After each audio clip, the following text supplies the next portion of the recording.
ভীষণ সিম্পল ওয়েতে বানিয়ে দেখাবো মালাই পনির। এখানে কিছুটা দই নিয়েছি, তার মধ্যে গোলমরিচ গুঁড়ো, গরম মশলা, আদা রসুনের পেস্ট আর নিয়েছি ফ্রেশ ক্রিম।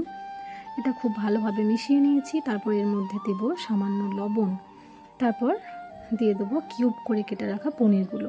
এগুলো বেশ কিছুক্ষণের জন্য ম্যারিনেট করে রেখে দেবো।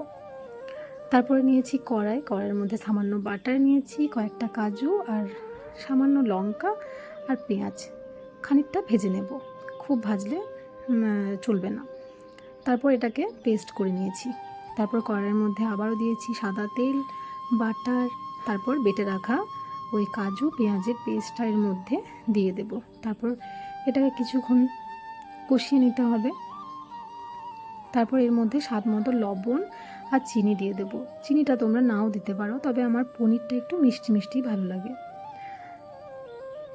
তারপরে এর মধ্যে ওই পনিরের কিউবগুলো ম্যারিনেট করা পনিরটা এর মধ্যে দিয়ে দিয়েছি। তারপর আবারও কিছুক্ষণ কষিয়ে নিয়ে একটু গরম জল দিয়ে দিয়েছিলাম। তারপর একটু ফুটে গেলেই তৈরি হয়ে যাবে দারুণ স্বাদের মালাই পনির।